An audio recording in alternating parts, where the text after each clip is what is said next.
ഗുജറാത്ത് സർക്കാരും കൂടി സുപ്രീം കോടതിയെ കബളിപ്പിച്ചുകൊണ്ട് സുപ്രീം കോടതിയെ കൊണ്ട് പറയിപ്പിച്ച് എന്നിട്ട് അവർക്ക് ഗുജറാത്ത് സർക്കാർ ഇളവ് കൊടുക്കാം എന്നുള്ളൊരു ഡ്രാമയാണ് നടത്തിയത്. ലോകം ഉറ്റുനോക്കിയ വിധിയാണ് ഇന്ന് സുപ്രീം കോടതിയിൽ നിന്നുണ്ടായത്. ജസ്റ്റിസ് BV നാഗരത്ന ബിൽക്കിസ് ബാനുവിന്റെ കേസിലാണ് സുപ്രധാനമായ നിരീക്ഷണത്തോടുകൂടിയ വിധി പ്രസ്താവം നടത്തിയത്. ബിൽക്കിസ് ബാനുവിന് ഏറ്റവും ഒടുവിൽ നീതി ലഭിച്ചിരിക്കുകയാണ്. അതായത് ഒരു 2 പതിറ്റാണ്ടിലേറെ നീളുന്ന നിയമ പോരാട്ടത്തിന്റെ ഒടുവിലാണ് ശിക്ഷിച്ച് ആ പ്രതികൾ അകത്തുപോയെങ്കിലും പിന്നീട് മോചിപ്പിച്ച് ഒടുവിൽ വീണ്ടും അവരെ ജയിലിനുള്ളിൽ ആക്കാൻ വേണ്ടി തന്നെ ബിൽക്കിസ് ബാനു തന്നെ രംഗത്തിറങ്ങിയിരിക്കുകയായിരുന്നു.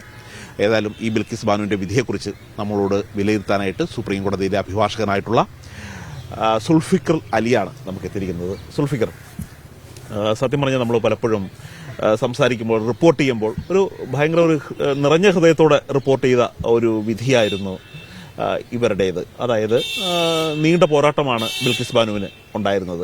കാര്യം വീണ്ടും അവർ തന്നെ ഒരു പ്രധാനപ്പെട്ട ഹർജിയുമായി, കാര്യം മഹുവ മൈത്ര വരുന്നുണ്ട്, അതേപോലെ തന്നെ CPMലെ സുഭാഷ് നിയൽ വരുന്നുണ്ട്. പക്ഷെ പ്രധാന ഹർജിയായി ബിൽക്കിസ് ബാനു തന്നെ വന്ന് ഇത് പ്രധാന ഹർജിയാകാനുള്ള കാരണം എന്താണ്? അതിന്റെ കാരണത്തെക്കുറിച്ച് നമ്മൾ ചർച്ച ചെയ്യേണ്ട വിഷയം, ബിൽക്കിസ് ബാനു ഇങ്ങനെ ഒരു ഹർജിയുമായി ഇന്ന് സുപ്രീം കോടതിയിൽ വന്നില്ലായിരുന്നുവെങ്കിൽ ഒരു പക്ഷേ ഈ മറ്റ് ഹർജികൾ കൂടെ തള്ളപ്പെട്ടു പോകുമായിരുന്നു എന്നുള്ളതാണ്. കാരണം പ്രതികളുടെ ഭാഗത്തുനിന്നും അതുപോലെ തന്നെ പ്രതികളെ സഹായിച്ച ഗുജറാത്ത് ഗവൺമെന്റും കേന്ദ്ര ഗവൺമെന്റിന് വേണ്ടിയും ഹാജരായ ഗവൺമെന്റ് ഓഫ് ഇന്ത്യയുടെ അഡീഷണൽ സോളിസിറ്റർ ജനറൽ ഉൾപ്പെടെയുള്ള പ്രമുഖ അഭിഭാഷകരുടെ പ്രധാനപ്പെട്ട ഒരു വാദം ഈ മഹുവ മൊയ്ത്ര ഉൾപ്പെടെയുള്ള പൊതു താൽപര്യ ഹർജികൾ നിലനിൽക്കുന്നതല്ല ഈ വിഷയത്തിൽ എന്നുള്ളതായിരുന്നു. അപ്പൊ അതൊരു പ്രത്യേക ക്വസ്റ്റ്യനായിട്ട് തന്നെ ഇന്ന് കോടതി ഫ്രെയിം ചെയ്തിരുന്നു. ഈ ഒന്നാമത്തെ ക്വസ്റ്റ്യൻ അതാണ്, പൊതു താൽപര്യ ഹർജി ഈ വിഷയത്തിൽ നിലനിൽക്കുമോ എന്നുള്ളതായിരുന്നു. പക്ഷെ കോടതി ഇന്ന് പറഞ്ഞത് വിക്ടിം ബിൽക്കിസ് ബാനു എന്ന ഈ കേസിലെ ഇര തന്നെ ഇത്തരത്തിലൊരു ഹർജിയുമായി വന്നിട്ടുള്ളത് കൊണ്ട് ഞങ്ങൾ ആ കേസ് പരിഗണിക്കുകയാണ്. അതുകൊണ്ട് മറ്റുള്ള പൊതു താൽപര്യ ഹർജികൾ നിലനിൽക്കുമോ ഇല്ലയോ എന്നുള്ള ചോദ്യം അപ്രസക്തമാണ്. അതുണ്ടെങ്കിലും ഇല്ലെങ്കിലും ഞങ്ങൾക്ക് മുമ്പിൽ ഇരയുടെ ഹർജി ഉള്ളത് കൊണ്ട്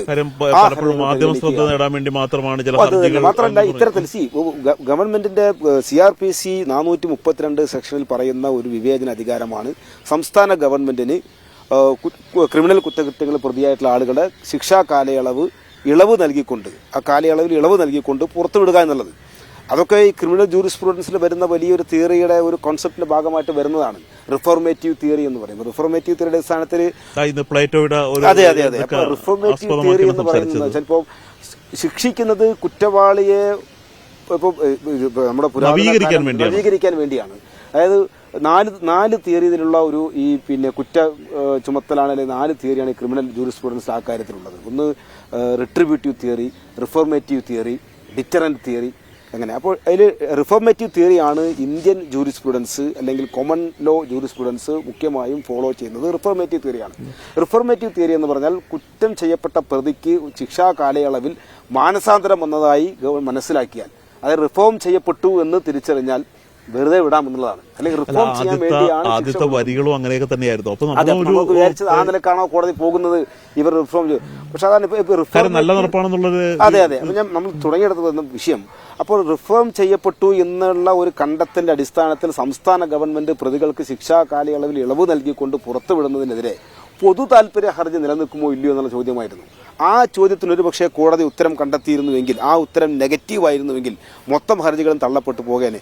ഈ ഒരു അനീതി കാലാകാലത്തേക്ക് ഇവിടെ ഒരു ശരിവെക്കുന്ന രീതിയിൽ ഉണ്ടായിപ്പോയേനെ.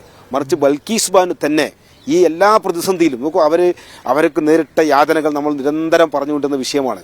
അവർ റേപ്പ് ചെയ്യപ്പെടുന്നു, അവരോടൊപ്പമുള്ള 2 സ്ത്രീകൾ റേപ്പ് ചെയ്യപ്പെടുന്നു, കുടുംബത്തിലെ 14 അംഗങ്ങൾ കൊല്ലപ്പെടുന്നു, അതോടൊപ്പം തന്നെ അവരുടെ സ്വന്തം 3.5 വയസ്സായ മകൾ കൊല്ലപ്പെടുന്നു. വളരെ ഭീതിതമായ കല്ലിലടിച്ചാണ് കൊല്ലപ്പെട്ടത്. ആ ജഡ്ജ്മെന്റിൽ, ട്രയൽ കോർട്ടിലെ ജഡ്ജ്മെന്റിൽ പറയുന്നത്, ആ ജഡ്ജ് വായിച്ചെടുത്ത രേഖകളിൽ നിന്ന് ബോഡി, ഈ 14 ശവശരീരം, കുട്ടികളുടെ ഉൾപ്പെടെയുള്ള ശവശരീരങ്ങൾ കണ്ടെടുത്ത രീതിയെക്കുറിച്ചുള്ള മെഡിക്കോ ലീഗൽ റെക്കോർഡ്സ് വായിച്ച ജഡ്ജി പറഞ്ഞത് ഹൃദയഭേദകമായിരുന്നു എന്നാണ്. വായിക്കാൻ പോലും അത്ര ഭീഭത്സമായ രീതിയിലുള്ള കുറ്റകൃത്യം നേരിട്ട ഒരു മാത്രമല്ല വ്യക്തിപരമായ ഒരു സമുദായത്തോടുള്ള എന്നിട്ട് ആ ബിൽക്കിസ് ബാനു വിചാരണയിലുടനീളം അവരുടെ എത്രയോ ഗുജറാത്ത് കലാപത്തിലെ എത്രയോ ഇരകൾ പിന്നീട് ഹോസ്റ്റലായി പോവുകയോ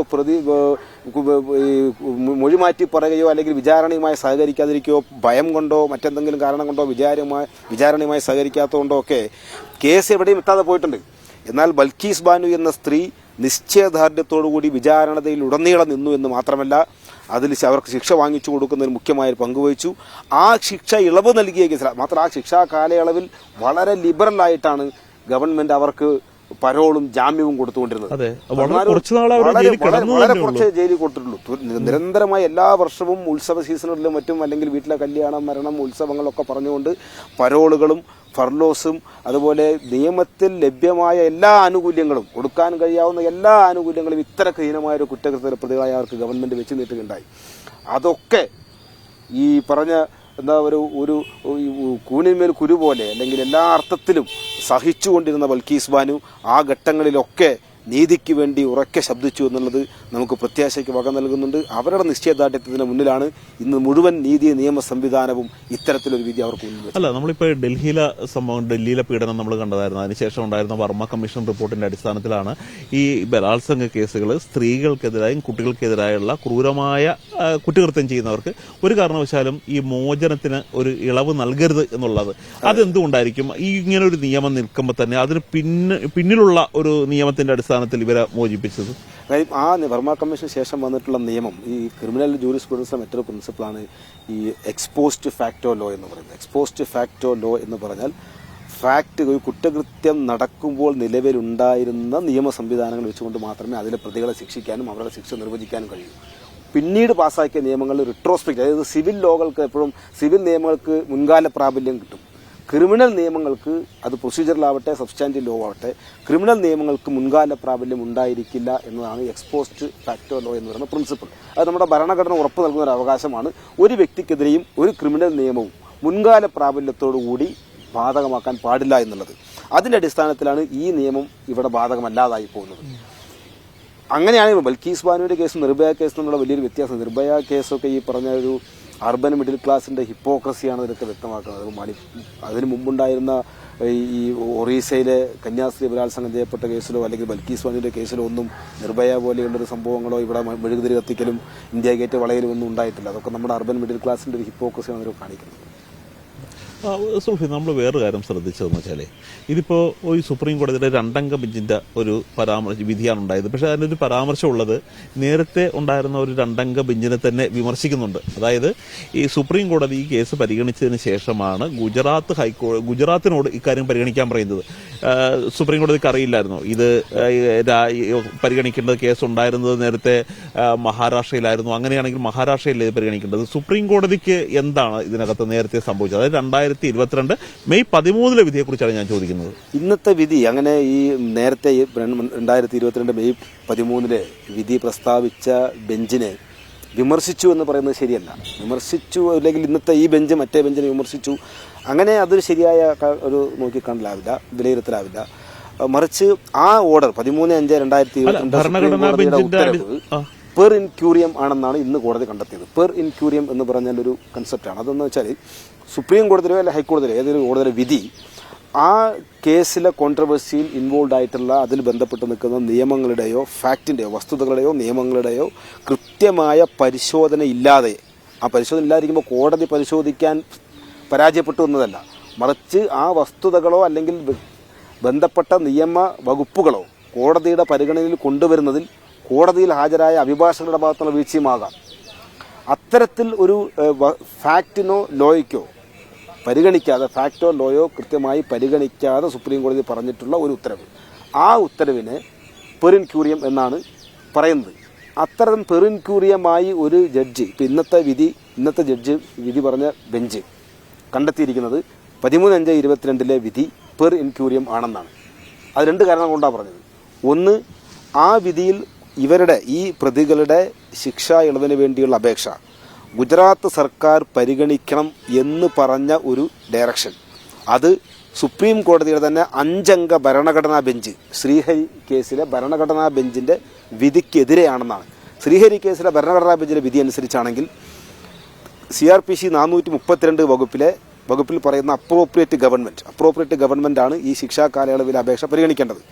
ആ അപേക്ഷ പരിഗണിക്കേണ്ട അപ്രോപ്രിയേറ്റ് ഗവൺമെന്റ് കേസിൻ്റെ വിചാരണ എവിടെയാണോ നടന്നത് ആ സംസ്ഥാനത്തെ ഗവൺമെൻറ്റാണ്.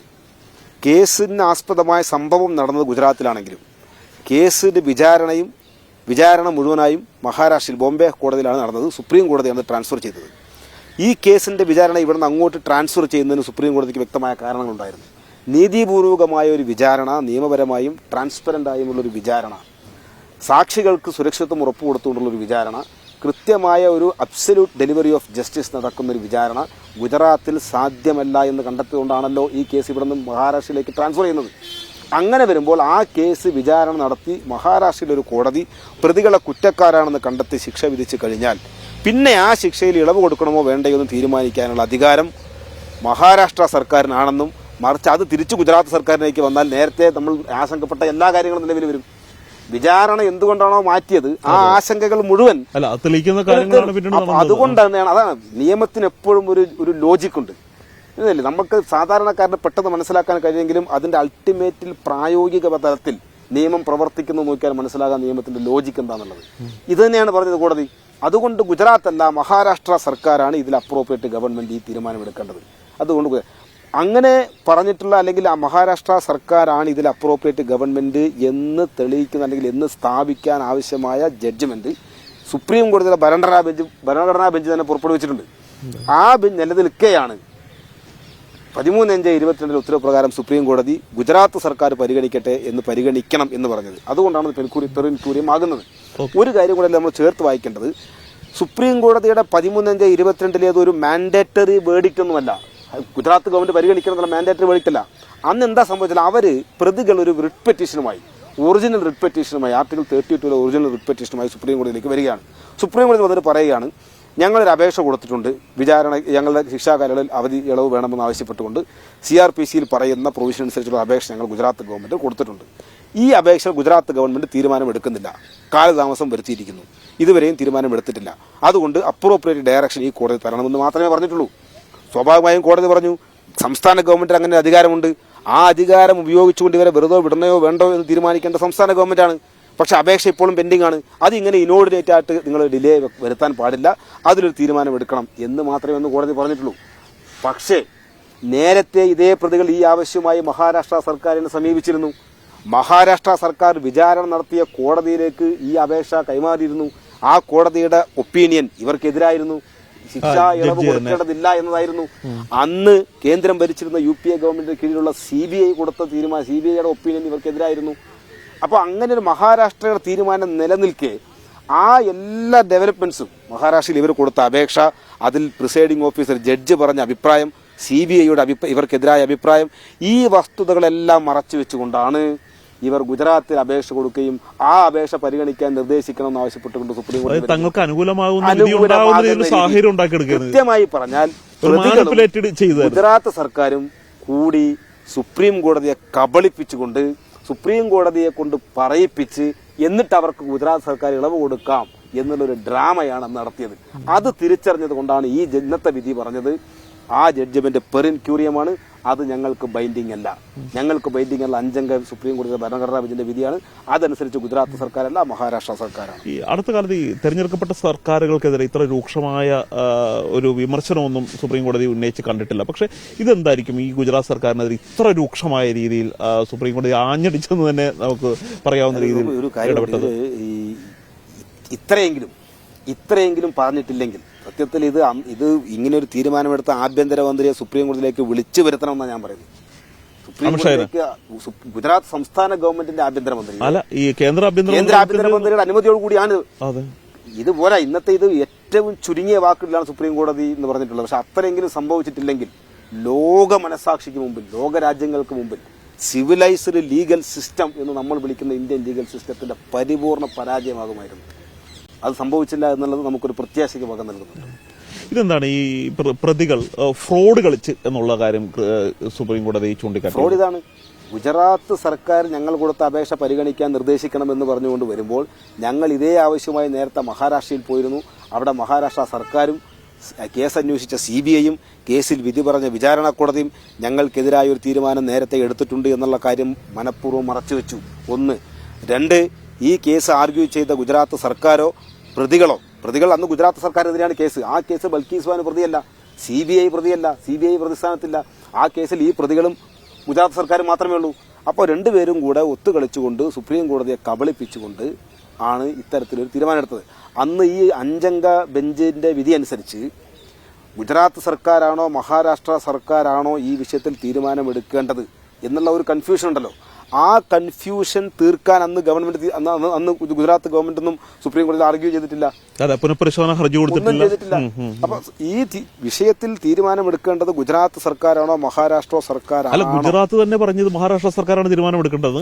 പക്ഷേ സുപ്രീം കോടതി വിധി നേരെ തിരിച്ചു വന്നെങ്കിൽ പോലും അതിനെ ചോദ്യം ചെയ്യാതെ അതൊരു അവസരമാക്കി മാറ്റുകയായിരുന്നു ഗുജറാത്ത് സർക്കാർ. അതാണ് ഇന്ന് ജസ്റ്റിസ് നാഗരത്ന പറഞ്ഞത്.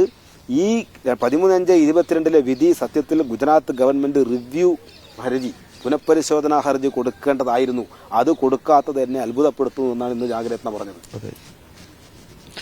ഏതായാലും ഇന്ന് സുപ്രീം കോടതിയിൽ നിന്ന് ഉണ്ടായ ഈ ബിൽക്കിസ് ബാനുവിന്റെ വിധി ഒരു ലോക മനസ്സാക്ഷി വലിയധികം ആഗ്രഹിച്ചിരുന്ന ഒരു വിധി തന്നെയാണ് സുപ്രീം കോടതിയിൽ നിന്നുണ്ടായത്. കാര്യം മറിച്ചായിരുന്നെങ്കിൽ ഒരു ജനാധിപത്യത്തിനോട് നിലനിൽപ്പ് തന്നെ ഒരു ചോദ്യം ചെയ്യുന്ന രീതിയിലേക്ക് തന്നെ കാര്യങ്ങൾ പ്രതികൾക്ക് മാനിപ്പുലേറ്റ് ചെയ്തിട്ട് അവർക്ക് വീണ്ടും ഇറങ്ങി നടക്കാവുന്ന ഒരു സാഹചര്യം ഉണ്ടാകുമായിരുന്നു. മാത്രമല്ല, നമ്മൾ കണ്ടതാണ് ഈ പ്രതികൾ ഇറങ്ങി വരുമ്പോൾ തന്നെ മാലയിട്ടും ലഡു നൽകിയുമൊക്കെ ആയിരുന്നു സ്വീകരിച്ചിരുന്നത്. ഏതായാലും 2 ആഴ്ചക്കുള്ളിൽ തന്നെ അവരെ തിരിച്ച് ജയിലിലേക്ക് അയക്കാൻ കഴിഞ്ഞത് ഒരു ബിൽക്കിസ് ബാനുവിന്റെ മാത്രമല്ല, ഒരു ജനാധിപത്യത്തിൽ വിശ്വസിക്കുന്ന എല്ലാ മനുഷ്യരുടെയും ഒരു വിജയം കൂടിയാണ്.